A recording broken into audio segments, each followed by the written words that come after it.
And here is the US dollar economic events that influence all the US dollar related pairs. Now, in comparison with what we've seen in the preceding recording on the euro, on the US dollar, there are far more many releases than the ones out of euro.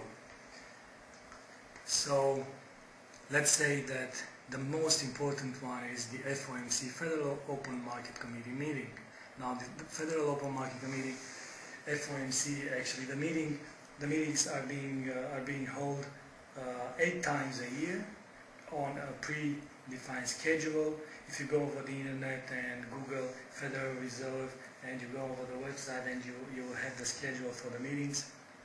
And since last year, after the meetings there is a press conference, but not after all the meetings, but also on the predefined schedules. There is a press conference where the Fed chairman in these days, Mr. Ben Bernanke, is going to show the forecast for future economic projections on short to medium and even to long term, and it will take questions and answers out of the public. This is highly and by far the most important economic release and event that needs to be watched and paid attention all the time. Then of course you have the non-farm payrolls. Non-farm payrolls are being released on a monthly basis, on the first week, on the first month, on Fridays. So if the month begins, look on Friday for the NFP, non-farm payrolls, to be released, and the market, and together with the non-farm payrolls, it is also released the unemployment rate. Of course, the lower the unemployment rate, then the better for the economy. The same with the non-farm payrolls, and this number, it is highly watched by everybody on this world, because if America is going well, then because of the globalization effect, then basically the whole world has a chance to recover. Then you have the FOMC minutes being a summary of what was discussed on the FOMC meeting, and sometimes the minutes are more important than the meeting itself. For example, if you have the FOMC meeting outcome, so no change in interest rates, for example, but you don't know what exactly they discussed. So when you have the minutes are being released 2 weeks after the FOMC meeting, then you have a clue what was about the subjects they discussed, how many people how many members were doves or hawks. Hawks meaning they want an increase in interest rate, a dove meaning they want a decrease in interest rate, and so on and so forth. Then you have the ADP, non-farm employment change.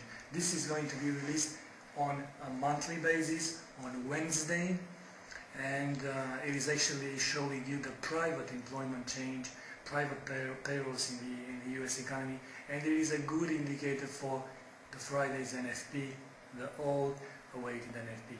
Of course, GDP and CPI in line like in Europe, but on the CPI, the inflation, it is important to note that the Federal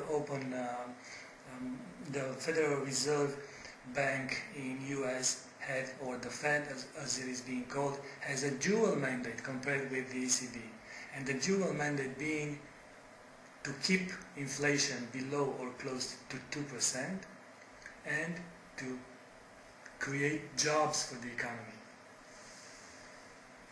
So this is the duty, this is the job, let's say the job on paper for the Fed. Now what they are doing actually, well, you see that they are actually involved in doing much more.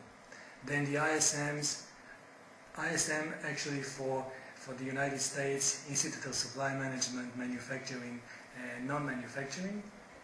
ISM stands exactly what the PMIs stand for Europe. It is a value, the same in Europe. I forgot to tell this on the preceding recording, but I will explain it now. It is a value with the 50 So 50 being the, let's say, the economic recession line. Anything that is being released and has a value higher than 50, I don't know, 51, 52, 56, it is being considered that the economy should be interpreted that the economy is expanding, so should be good for the currency. Anything that it is considered to be below 50, then the economy is in recession. So if you have, for example, an ISM manufacturing release out of Europe, out of US with a value of 46, then, well, US is either in or heading to a recession. Then the retail sales, durable goods are extremely important, because on durable goods, when you accept the aircraft and other important elements, they go directly into the GDP. So they go directly into the GDP, and when you have the durable goods release, you look at the numbers, and so you have an educated guess about how the future GDP release is going to look like. Usually what is happening after the durable goods and Philly Fed, you will see later the Philly Fed, then the bigger investment houses out of the United States, they either change their GDP forecasts for the clients, or they keep the GDP the same, because they look at these details and how they look like. Then of course pending home sales and building permits are important for any economy, especially for the United States economy, because of the 2008 crisis that we all know started in the United States with the falling of Lehman Brothers. Then the University of Michigan consumer confidence, and the consumer confidence for the whole United States. Empire State Manufacturing. Now, Empire State Manufacturing Index is an index based on the New York area, and it is one of the most important looked for the manufacturing part. And of course, the factory orders, capacity utilizations, and the Fed speeches. The Fed speech, the Fed members are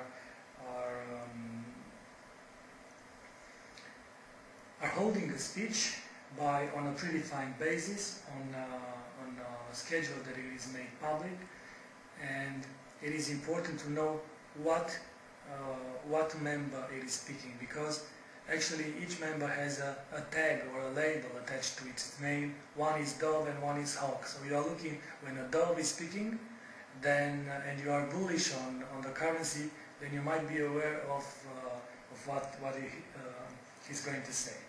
Now this was related to the US dollar, quite the most important economic calendar to look upon, regardless of what currency you trade, because all these factors influence the whole trading world. Next, we're going to take a look on the Great Britain pound and Australian dollar. Probably shorter recordings on that, because there are few economic releases to influence that. Fewer than in the United States, of course.